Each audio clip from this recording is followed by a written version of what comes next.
All right. Here we go. It is day 2 from Media Row. It's a Damon Bruce show. As always, brought to you by Ike Sandwiches, our good friends at the Dubliner West Portal. And what a pleasure it is to be here on ShowUs.tv, who I'm working with all week here on Media Row, getting you ready for a Super Bowl. We're going to have a really interesting conversation with former Raider offensive lineman Robert Gallery. He was the number 2 overall pick in the 2004 NFL draft. God, it's so long ago. And we're looking forward to that a little bit later on. But, man, it is good to be with you again. Welcome, everyone. Thank you so much for coming on by. And let me just tell you, as you are making your big game plans, as you are getting ready, my good friends, for everything that may or may not be delicious, I want you to know that Ike's has got a catering promotion right now. Forget about the pizza. Forget about the wings. What I want you to do right now is go online and make sure that you are – hold on, wait. Are we actually streaming on YouTube? Is that happening? Is that – oh, we're underway. All right, baby. We are live. That is fantastic. That's really good. Oh, thank you very much. I'm getting bios. This is good. All right. So, look, you can order your Ike's Catering right now and save $49 off of any promo or any catering order over $250 by using promo code SAVE49. So check that out. And if you are in town for the Super Bowl, again, Dubliner West Portal, phenomenal bar. I got to bring all the guys out here who are here helping me out for a Guinness a little bit later on. I tell you, we got a lot to get into today. Obviously, day 2 of the Super Bowl. Media Row is growing by the hour. You can tell that more people arrived just last night. There's certainly more people here today. That's how the entire week goes. The deeper you get, the busier it gets. The content, the quality of celebrity walking around certainly improves. I can tell you this, 49er fans, I've seen Fred Warner walking around today. No boot on Fred. He is looking fantastic. He says he's feeling great, and that's good. I mean, there is an awful lot of innuendo saying that had the 49ers reached the NFC title game, Fred Warner would have played in that game. At least that's what he's telling everyone. He was walking around here looking like that's the truth. When it comes to the San Francisco 49ers, you know, Raheem Morris was the big news this week. And it was great to have Greg Papa pop in on a little wake-up that I was doing with Kruger yesterday, and he said there was a reason to watch the new documentary about the 49ers, Rise of the Niners. And I'm just going to tell you, I took Greg's advice, I decided to check it out, and I thought I would watch one episode last night. I binged 3 of them. I think it's a 4-episode series. I still have not seen that final episode, but it is an extraordinary documentary. It really, really is. It's the best thing. Tom Brady produced it, and it's the best thing that Tom Brady has done, but for playing football. That's how good it is. It was really, really good. Bill Walsh and that team were so far ahead of its time, and I can tell you that it's a good thing that the Niners existed in the era that they did, because that team would not be allowed to happen in modern media coverage. Bill Walsh and that team would not happen in today's modern landscape, because that team was allowed to experiment. That team was allowed to initiate its own quarterback controversy, which anyone will tell you was a really big deal at the time. It would have suffocated the team in the social media 24-hour-a-day news era that we now live in. It would have absolutely suffocated the 49ers. There would have been zero ability for this team to hand off from Joe Montana to Steve Young the way that it happened with Bill. Bill Walsh would have been, even with his Super Bowls, declared an egomaniac. He would have been labeled as someone who did so much tinkering with his own system. He would have been vilified by a certain portion of 49er fans. That dynasty was a moment in time that needed that moment in time to actually happen. There's no doubt about it. The quarterback controversy with a 24-hour-a-day news cycle would have ripped the team apart at its seams. It would not have been given the room to breathe that it absolutely needed. Oh, fantastic. I was just told that JT the Brick is going to be joining us around 11:40 today. That's one of my favorite people in the entire world. He's going to be sitting on down. Again, I guess we could call it a Raider Tuesday almost, with Robert Gallery going to be stopping on by. So thanks so much for being here. Gosh, we got an awful lot of the usuals in the chat. Hello to all of you. Thank you for stopping on by. It's great to see you. Hit like and subscribe if you would, please. It's just going to help the algorithm push this video out and get more people in. And the more people we have, the happier we all are. That's for sure. So look, the rise of the 49ers is something that I cannot recommend enough. And even if you hate the 49ers, this is so steeped with NFL nostalgia. And the beauty of this documentary is the access that Tom Brady and this production company was granted by NFL Films. You know, when Greg Papa says there's an awful lot of stuff in this that I hadn't seen before, you knew it must be special because Greg's seen it all. He's had the access to the archives for an awfully long time. There is so much golden video in this documentary. I cannot recommend it highly enough. I really, really can't. Like, any good documentary is worth your time, I think, no matter what the subject is. This is an outstanding documentary that I want you to check out. Now, I'm very happy to let you know that the man is here right now. Come on in, Robert. We're not even going to mess around. It's good to see you. Thanks so much for coming on by. I told everyone that we were going to have Robert Gallery stopping on by. It's outstanding to see you, Robert. Thank you so much for joining me here today. There's your mic. Come on in. We'll get you in the picture. There he is. And here we go. There you are right there. We knew we'd eventually see you. Robert Damon Bruce, it's great to have you. Pleasure. Thank you. It's you appeared on my show a couple of times when I was one of those old radio guys on 95.7 when we were your Raider flagship station there for a minute. So it's nice to have you and meet you face to face, man. How are you? Yeah, I'm doing great, man. Glad to be here. Thank you so much for coming on by. You know, I was just curious, and I sort of went through your career and I looked at it, and I've always said talent, work ethic, and situations dictate NFL careers. Your talent and work ethic were never in question. It was your situation that was a little bit in question because you were a Raider right in the middle of their Lost in the Woods era. You really, really were. I think you were brought into a rough situation. And as I looked at it, I had to write it down here. Your head coaches were Norv for a minute, then you got Art Shell, Kiffin, and then Tom Cable. Did we get that right? Hugh Jackson, we had 5. And Hugh was there for a minute. He was allowed to go 8-8 and then got thrown out of town. Yes. So, yeah, it was a lot of turnover. Yeah, it's you're exactly right with the situation, but you deal with what you get. And, it was some tough times. How difficult was it? And then when you went to Seattle for a minute, was it a stark contrast from what you were in to what you found yourself in? And did it feel like a different level of just, I don't want to say competence, but the Raiders were all over the map back in those days? Yeah, no, I think, going to Seattle, obviously, they were kind of in their rebuilding phase there too. It kind of started that year I was there, and unfortunately I had some injuries and, didn't play like I wanted to. Had 3 surgeries that year. But yeah, 8 definitely seasons, 10 surgeries, right? You had more surgeries than seasons in this league. I did, yes. And, some big, some little, but, obviously very different circumstances of the 2 places. But, it's just part of the league. There's every spot you go to, I'm sure, is different.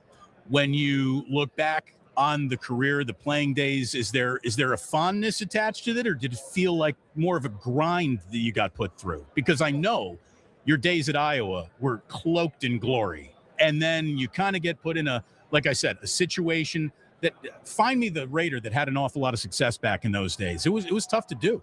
Yeah, it was tough, right? I mean, there's things about it, right? You'll never forget the camaraderie, the locker room, some of the coaches, so some of the friendships I still have.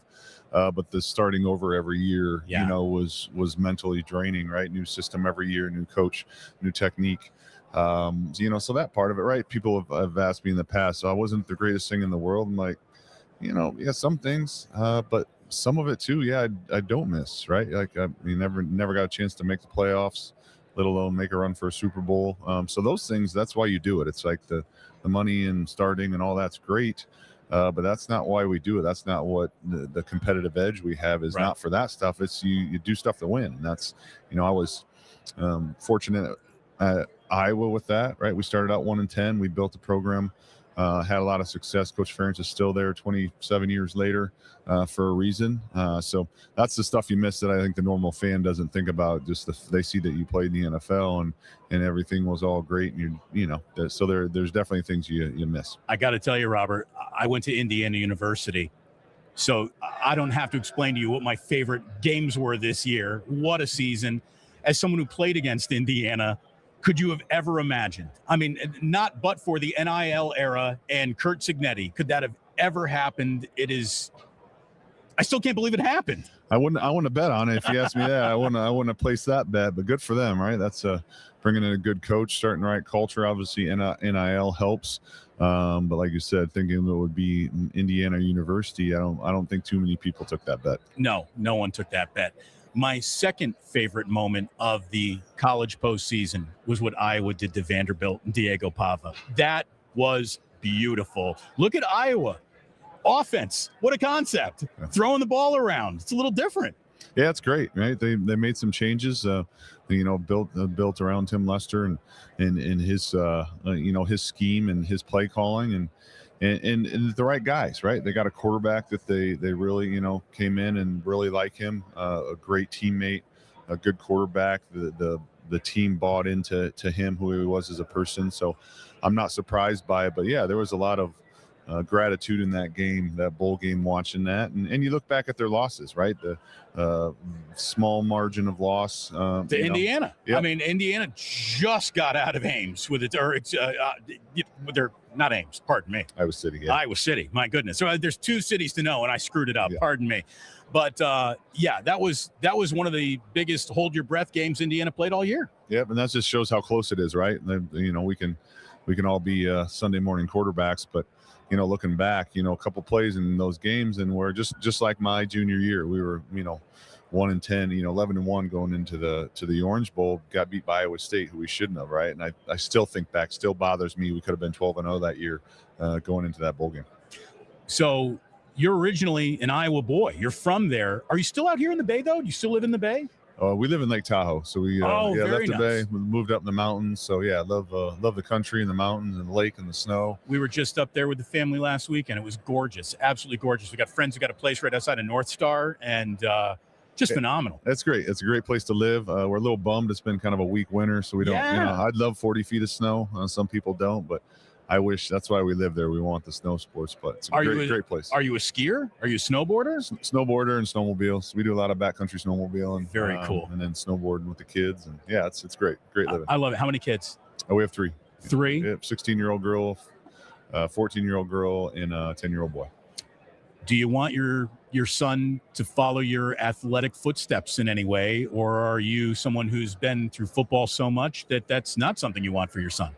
I want him to do what he wants to do. I want him to do what he's passionate about. If people ask all the time, will I let him play football? Absolutely. If that's something he's into, there's so many life lessons I learned from it. Do I, secretly want him to do it just because of the experiences I had? Heck yeah, right? To go into college, getting your school paid for, meeting the people I met, having a chance to develop, ended up in the NFL.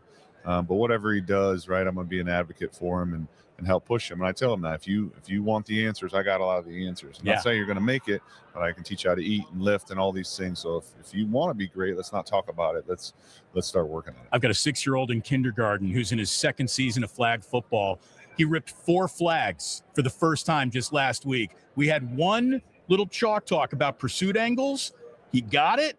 And I said, look at this sideline. This sideline, son, is the best defender on the field. Funnel, push, rip flags, pursuit angles. I felt like Vince Lombardi watching my kid play and it actually coming together and clicking. The development is just phenomenal. Well, it's funny. And my wife was a college athlete. She played basketball at the University of Iowa. So we're pretty hard on our kids, and we're pretty, my son had the same experience. He got, telling me about this great catch he had. He had 4 touchdowns, and he did. He's a good little athlete. I said, yeah, but you missed this one because you had the same thing, pursuit angle. I'm like, because you were chasing him, right? And he fixed it. So it's always about the technique for us, as parents. So I'm sure we're tough. With your wife being a former D1 college basketball player, are your daughters playing a lot of ball? Yeah, they are. They're into all sports, but they've really taken a liking to basketball. So my wife and I actually coached the varsity girls basketball team at our high school. What high school?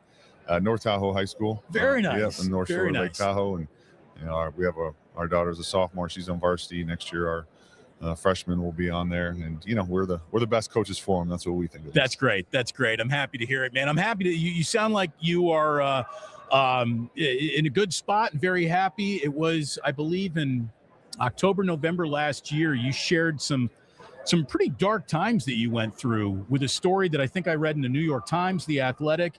And you opened up an awful lot about how you were just in a bad place mentally. And I think that is a noble thing to share with everyone. I mean, how are your mentals is a question that when you were a teenager, I don't think was asked of anybody. And here in 2026, this is being paid attention to. And thank you for sharing your story. Yeah, no, it's it's been a lot of healing. It was some dark times. It took me coming out of that, finally asking for help, and then figuring out what was going on. I think that was the biggest thing when I got that brain scan and found out, hey, I do have a ton of brain damage from my days of playing football, and that's what's causing some of these things. And then, wanting to heal, finding the healing that I found through psychedelic assisted therapy with Ibogaine, right? A non-traditional, something I had to go out of the country to do. I'm done it with these veterans, and that's a big part of my healing. And then talking about it, I'd opened up to some friends and family, and people were thanking me for talking about it, and people that were in similar situations. So that's what led me to start Athletes for Care, the organization I started, and because I want to help other guys, because there are answers for what we have going on. It's not, I'm not mad at the NFL for my career. I'm not, I just wanted to heal. And being able to find things and that help fix that. Actually, they're testing now through studies, and Stanford did a study with specifically with Ibogaine, how it can fix brain damage and all the emotional stuff that comes with it. It's been a lot of healing, and I want to bring that to others. Tell me a little bit more about Ibogaine, and how far is it or related to like the psilocybin? There's a lot of mushrooms in the conversations these days.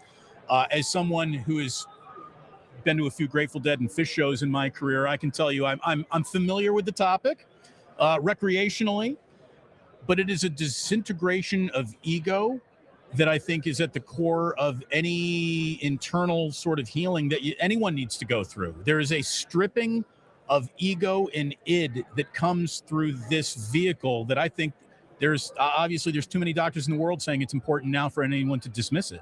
Absolutely. And so Ibogaine is a little less known than psilocybin and ayahuasca, but Ibogaine is the highest powered psychedelic there is. So it's the next level of ayahuasca and mushrooms.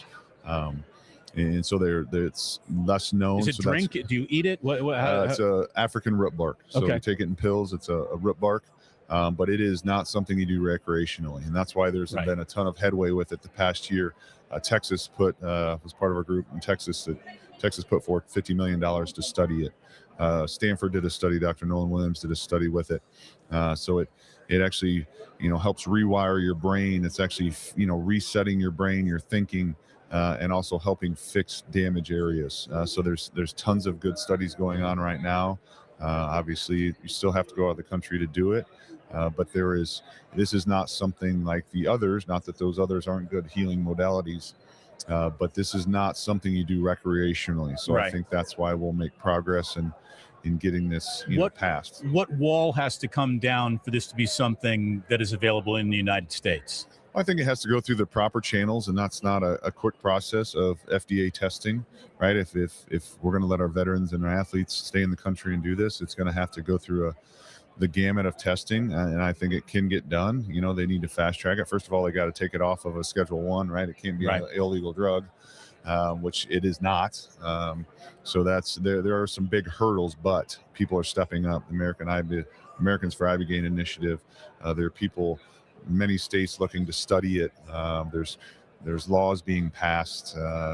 and different things that are making it more accessible and that people want to study it. So let's see if it is doing what we are showing in the studies these facilities are in Mexico that are doing it. Have other players, former players, reached out to you about this experience and sought advice?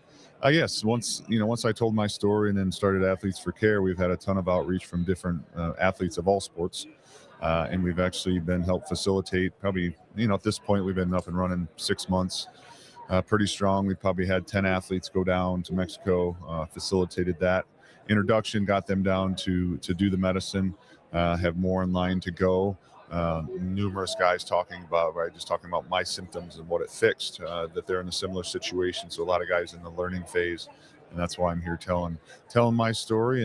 And part of the reason that's how my relationship with DAV started for this Veterans Bowl we're putting on this weekend. I'd done a speaking engagement because of the ibogaine that I did at a DAV convention, and then we created a relationship, and now DAV is partnered with us and helping us bring back this Veterans Bowl here on Saturday. That's fantastic. Tell me a little bit more about Athletes for Care and how people can check out what you're doing and just see the progress that you're trying to make. And what is definitely, it's funny, right before you sat down, I was saying that I just watched a little bit of the rise of the Niners, this new documentary that's out.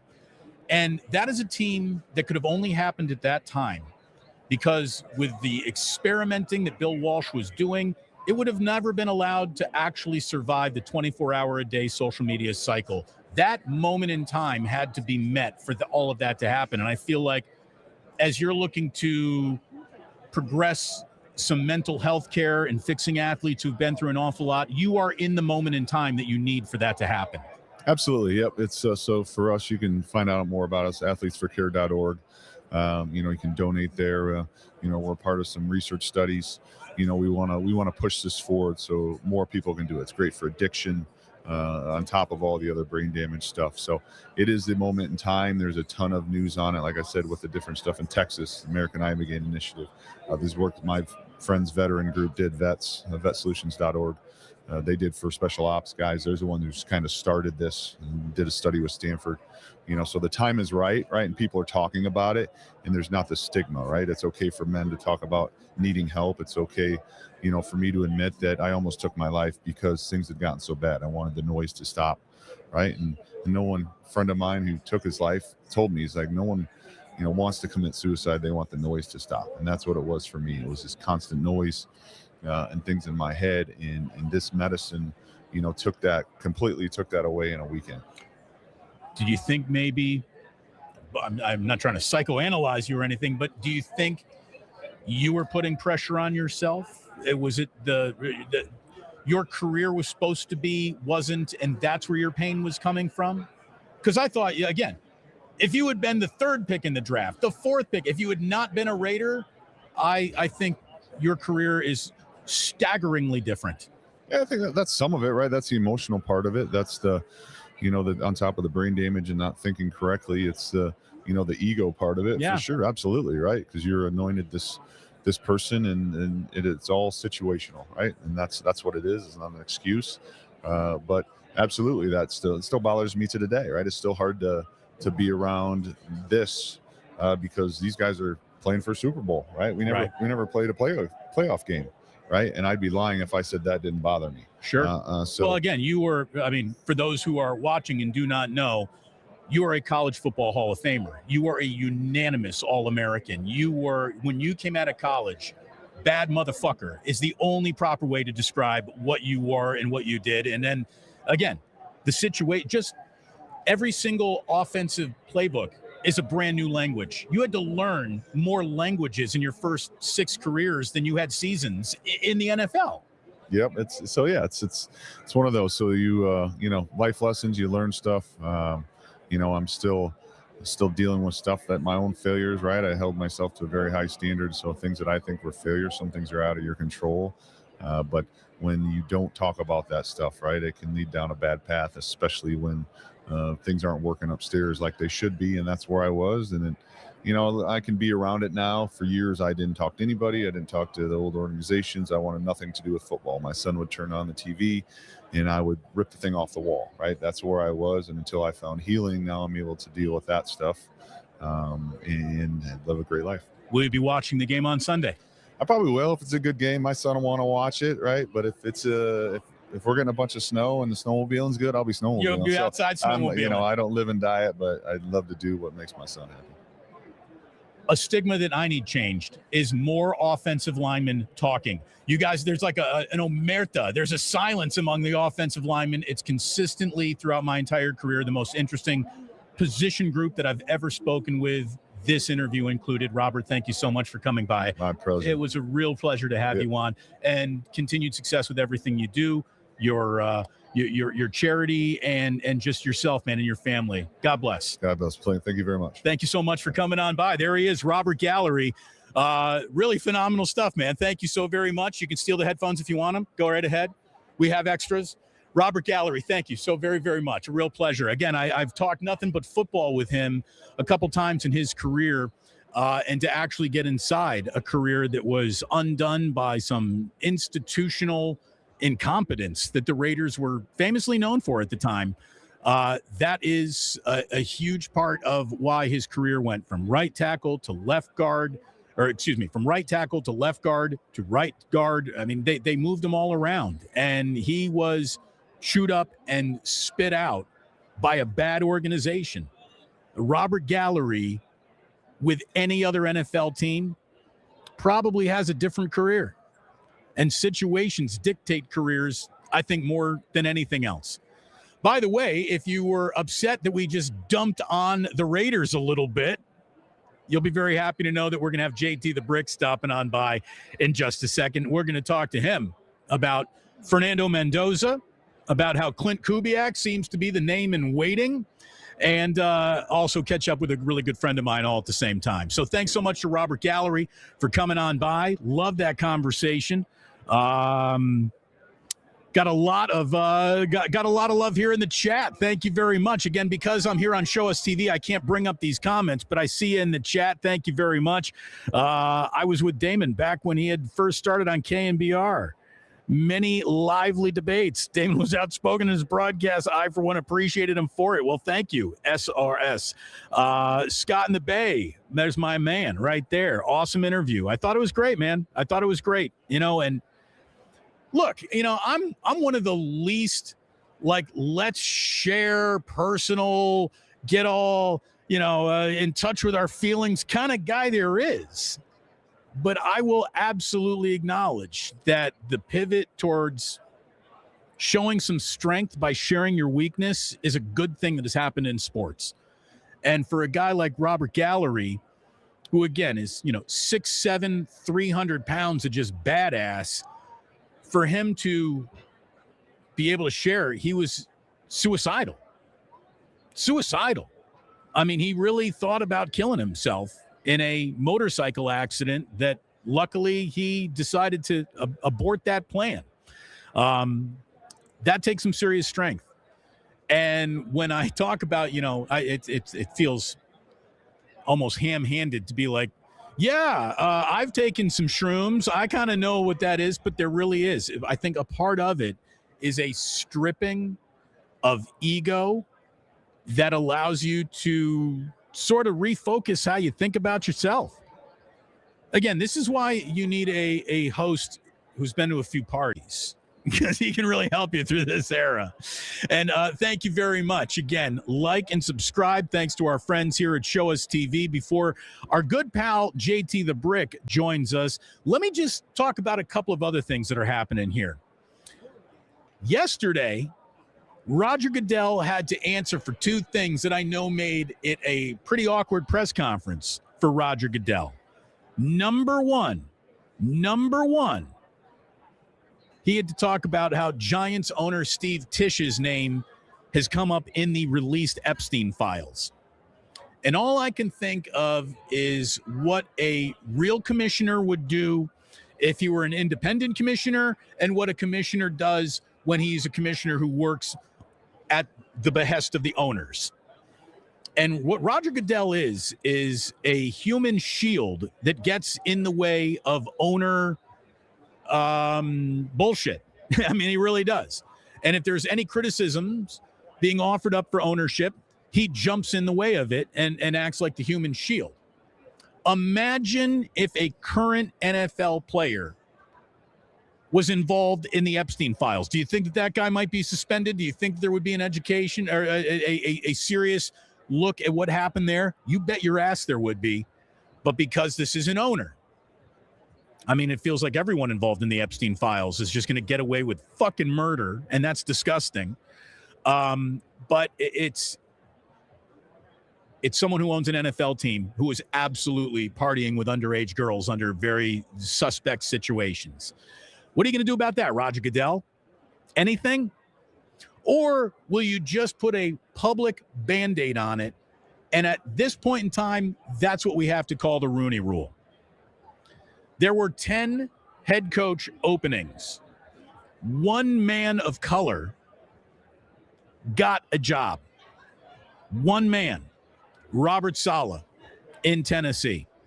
The other coaching openings for head coach, I know everyone interviewed your African-American candidate for the Rooney Rule, and there is something to be said for being put through a process that you might otherwise not have gone through, because if you interview now, even if it's a token interview, it can help you prepare for the next time, or the next time it might be real. The whole point is it's clearly just a token interview.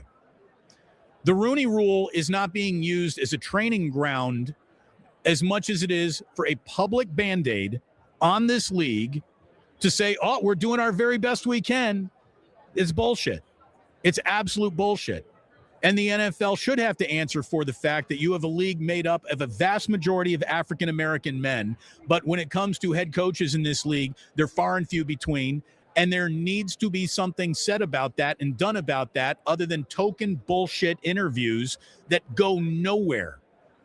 Like, the Rooney Rule has been in place for long enough to where if there were something to be gained for going through the entire process, it would be paying out in actual hires this time around. So I do know that the NFL just can't turn around and lay off Jim Trotter, because that already happened. But the questions that he was asking and may have been laid off for are still ever present in this league. You know, there's a lot to love about football.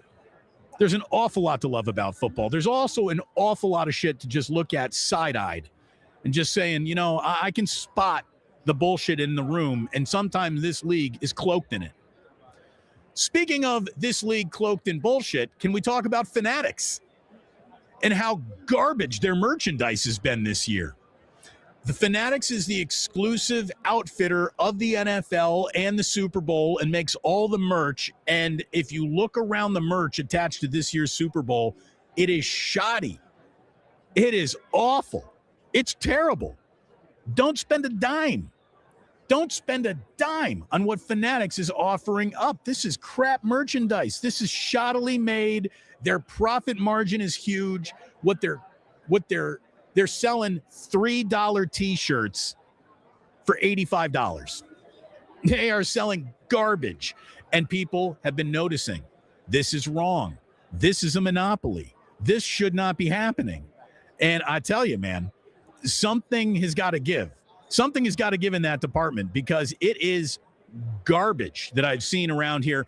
So if you are in town, if you're at the Super Bowl, don't buy any of that crap. I mean, the people got the power. You vote with your wallet right now, so don't vote for that anymore. I will say, since I just ripped the NFL apart sideways, and rightfully so, I do want to talk about the one thing that the NFL did talk about this week that I actually like. Now, maybe it's because I got kids, so I get pulled out of bed earlier in the mornings than ever before. I like international games. I like being able to get out of bed, turn on my TV, and while I'm making coffee, we got ourselves a football game already. The NFL is really got nothing left to do when it comes to expanding here in the United States. We are basically, to the man, woman, and child, voting yes on football every single time it comes on. We're obsessed with this sport. So Where does the NFL need to grow? They need to grow those international eyeballs. The NFL is returning to Mexico City. We'll be playing 3 regular season games at Estadio Banorte, starting in the 2026 season. And it sounds very much like Jed York is prepping 49er fans mentally that they're going to be one of the teams, that they are going to be going to Mexico City.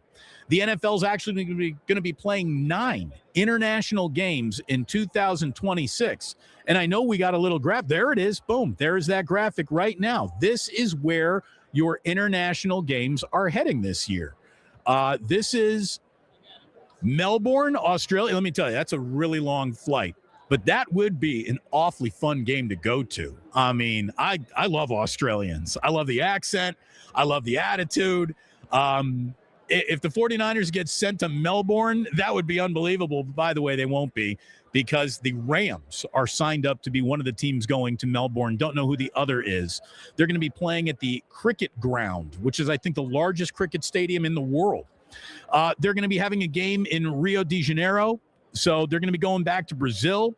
There's going to be another game in Germany.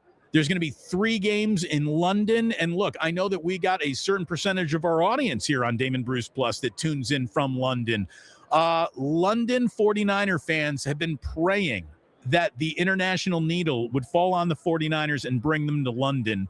It really is looking like it's going to be Mexico City. But I'll tell you what, that sounds like a fun remote for yours truly.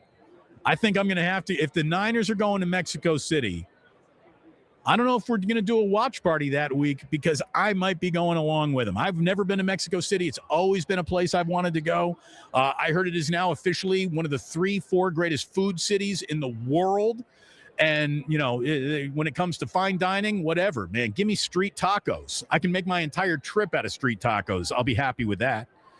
But, a game in Paris is also scheduled for the very first time ever. The NFL is going to be putting a little bit of a footprint in Paris, France, and they're going to be taking the New Orleans Saints, which, you know, feels right. New Orleans, Creole, Paris, there's a connection there. There's no doubt about it. So a game in Mexico City, and I do think the 49ers are going to be heading to Mexico City in this upcoming year. Again, Jed York was talking about it very likely to be happening, and he would not be talking about that if it weren't pretty much on the books, and he knows that it's going to be happening. Believe me, the owners know before the media does as to what is happening. It's just like when Kyle Shanahan was asked about having to play the Saturday playoff game against the Seahawks instead of getting an extra rest. They know how it's all going to happen. That was not just pulled out of thin air, a worry by Kyle. So, yes to international games. Yes to international expansion. I know some people are like, well, this is unfair for fans. Look, the fans in the stadium are always going to matter. But never forget this. The NFL is a TV show. Most people are consuming on TV, and the TV audience means so much more to the NFL than it does any in-stadium presence. So it'll be a hell of a TV show. It'll have an international flair put on it. It'll start early in the morning, which is no problem for me, or maybe this Mexico City game will actually be used as a Sunday nighter or a Monday nighter, since it's in a very fan-friendly American time zone. So it'll be interesting to see how it all shakes out. It really, really will. I am for international football. It fits my time zone. It absolutely fits my time zone. New Orleans. What is it? New Orleans was owned by the French. Yes, Joseph. Indeed it was. New Orleans was owned by the French. What's going on? Oh, okay. JT the Brick is going to be coming on by in just a second. That's great. That is great. All right, hold on. Let me check out here. We got some moving parts. Here we go. Yeah, where is JT? Is he around? What's that?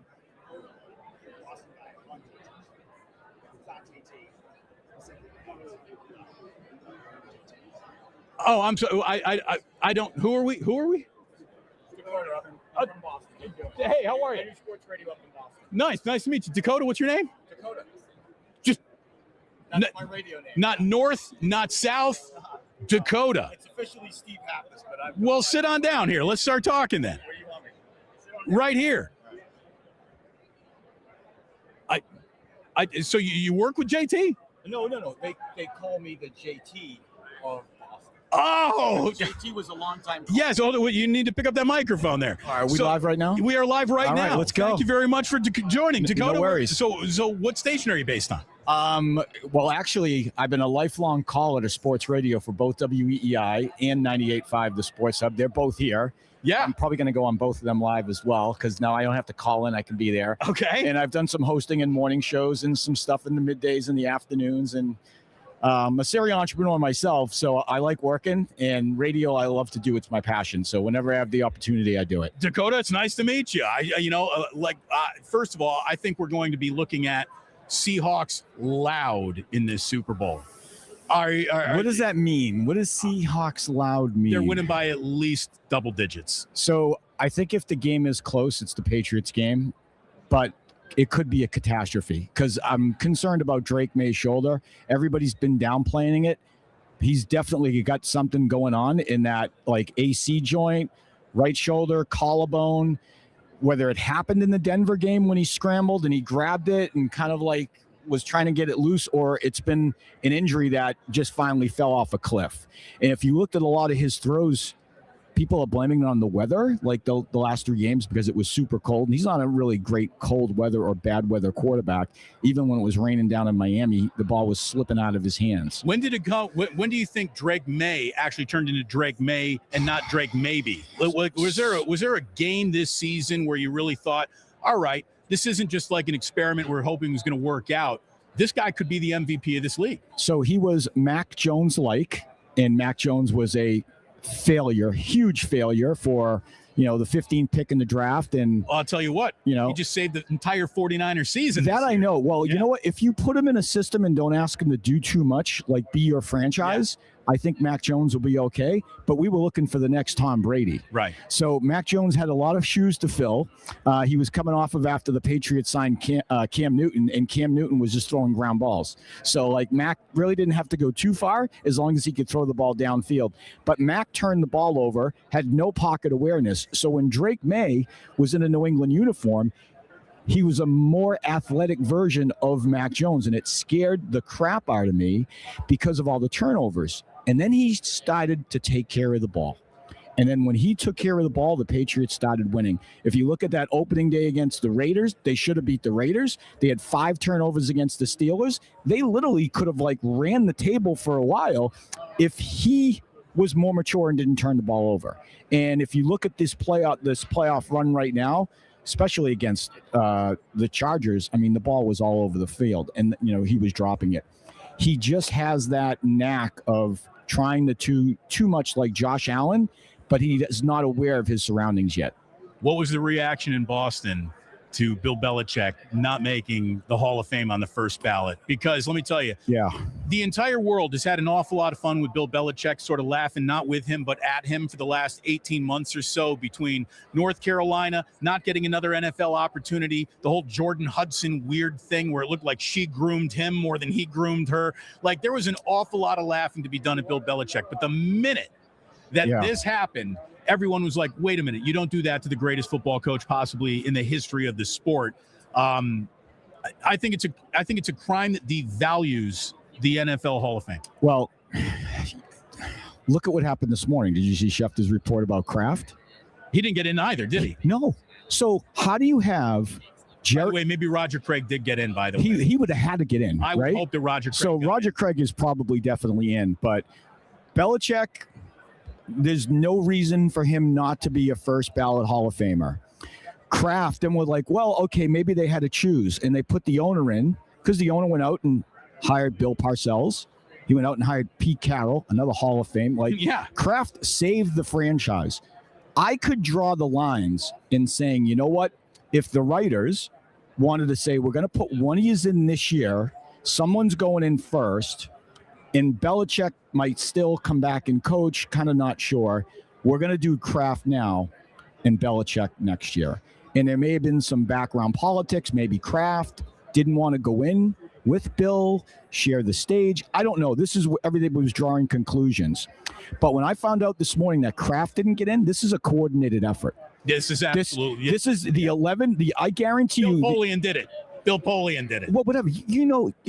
It doesn't take a moron to figure out that you have the greatest owner of all time, which Kraft is getting to. Now he's in another Super Bowl with a different head coach, different general manager. What a job Vrabel did too, by the way. I know it's changing the subject. No, I know. I mean, and the thing is, those 11 voters, I hope, come out, and I think we've only seen 2 people so far. 2 of the voters came out and said they did not vote for Belichick. Here's the thing. So I'm not a big if you didn't vote the way I wanted you to vote, we need to strip you of your vote guy. But I do think make me understand it. Give me your argument that makes sense to me that leaving the most accomplished coach and second all times in wins, number 1 all times in Super Bowl victory. Yep. Explain to me, make it make sense to me why he couldn't be in on first ballot. So what do you think the reason is? I think it's Bill Polian staging a straight up fatwa behind the scenes and making sure that enough people reminded about Spygate and Deflategate. And I think it was the brandishing of he might have been a cheater. And here's the thing. Yeah. We're in San Francisco. Sure. We just did this shit with Barry Bonds his entire career. Right. And you can say whatever you want about the legitimacy of his home run championship or his home run title. Yeah. Major League Baseball didn't refund a single ticket saying any of this didn't actually happen. Sure. It happened, whether you liked it or not. And the thing is about Bonds never broke an actual unwritten rule, nor did he ever test positive for anything. Now, we all know, because we got eyes, sure, what happened. Yep. But he never did anything against the rule book. Belichick might have bent the edges of rule books, but all coaches do this. Yep. All coaches are looking for loopholes. All coaches are looking for advantages. You don't see other coaches inflamed by this. Do you know why? Because half of the league was videotaping. Of course they were. And the thing is they wanted to come after the Patriots. Bill said, you know what? I'm going to keep doing it. I know everybody else is doing it. End of story. So you have a Spygate, which was a big scam. And now you have Deflategate.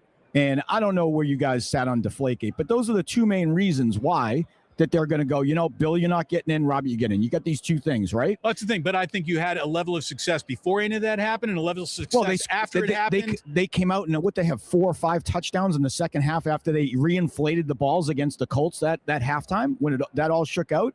And so let me ask you this question. So if the reason that you just gave me is the same reason that these 11 didn't vote for Robert, didn't vote for Bill, when Tom Brady's up on the ballot, is he not going to get in his first try? Wouldn't that be? What are you going to do to Tom Brady?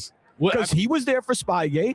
He was there for Deflategate. And Deflategate was on him because they're like, Tom, how do you like the balls? Well, I like them a little deflated. That wasn't Belichick. That wasn't Kraft. That's Tom Brady. Give me a little bit of a mushy football. So are those 11 voters, when Tom Brady is up for the Hall of Fame, not going to vote him in? You better be consistent. That's all I'm going to say. Exactly. Show me consistency. You better stand on this bullshit 10 toes down if you really believe that is the right thing to do. But one last thing, and I don't know how much about it, but you said Seattle's going to roll. When I woke up and I heard this morning, and I said the Patriots players are going to eat off of this. Vrabel, the first thing that he did this morning, they didn't give Bill Belichick, a New England Patriot, in the Hall of Fame, and they just didn't give Robert Kraft, the owner, who comes in here after every game and loves you guys, sits down and prays with you, gives you everything, treats you like he's your dad. That's going to fuel the New England Patriots more. If I'm Seattle, I am pissed. And with Kubiak going to the Raiders, I think the record is 2-8 for teams in the Super Bowl with known offensive or defensive or coordinators leaving, going to another team. So I know you think Seattle is going to roll, which they may do. If there's a turnover-heavy game by Drake May and he's not healthy, but the Patriots have everything to play for in this game. Absolutely they do. And look, if Sam Darnold, the worst of Sam, shows up, this could go New England. There's no doubt about that. I couldn't be happy that I was loving it when Sam Darnold was the quarterback because he can't beat New England. He cannot beat New England. He's going to see ghosts just like he did was in the Jets. And if you want a good prop or something, pick one of the defensive. Marcus Jones for MVP. I think he's plus 5,000. I think that's what I'm going to go with because he's going to get picked off. Jackson Smith and Jigba is where I might put my money on MVP. Well, for this one. If you're on, and I mentioned earlier, I mentioned I'm a serial entrepreneur. So I have a daily fantasy app. It's live in California. It's virtual slots meets daily fantasy. You can play for free, for fun. You want to play for real money, you can do that too. You can check it out at fantasyspin.com or in the app stores. I can't even spell entrepreneur, so it's always nice to meet one. Hey, it's great. You know, I love it. You guys are great. And I just hope that, Seattle doesn't do it for my sake and everybody else here, because we do have a lot of Boston contingent. Hey, here. when is Rafael Devers going to be as good at the back of his baseball card as he's promised to be? I was so happy when they traded him out of Boston. And I have a good friend that lives up here, and he texted me and was so happy. I'm like, you're going to hate him, because this is a guy that after he gets a base hit, he's on first or second, he lies down on the dirt. Do you remember when we were growing up and we were playing Little League Baseball with Babe Ruth and all, or junior farm? Haven't seen him lying down yet. I'll say that. He isn't sitting on the infield out here. Go Google, because he likes to lie down. Like if he's on first base and the catcher goes out to the mound to the pitcher, he likes to lie down on the dirt. I have yet to see a lie down. It's the most amazing thing. We were always taught as kids never to lie down. Get up. I tell you what, if he sits on his helmet, then we'll all just rebel against him. It's crazy. Good luck with Rafi Devers. Eat that money. We got Jordan Hicks. We had to eat that money. The only guy I wanted was Kyle Harrison. The guy's a stud. I think he's going to be a big league pitcher.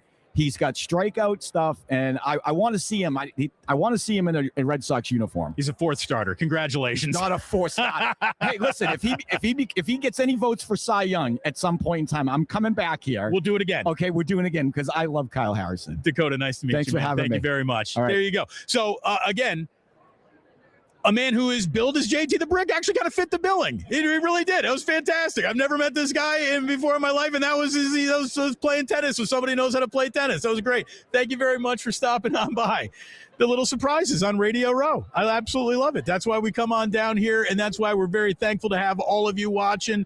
There you go. Let's make a new friend. Let's make a new friend. There you go. I like this. Who the fuck is Sam Donald with an H? There you go. That's you got to love a thick accent. I almost made him say chowder. I have never seen Rafael Devers laying down. I got to be honest with you. I've never seen Rafael Devers laying down. I'm going to have to Google that. Show me Rafael Devers laying down at second base. I don't think I've actually seen that. So we'll have to fact check Dakota on that one. But there you go. What I can promise you a little bit later in the week is the real JT the Brick. Maybe not today, but that'll actually happen. Okay, so look, historically, here's how we wrap things up. And we're not glitching out today, which means we're going to be able to get through it. We're going to be able to get through it. We got today and not glitch.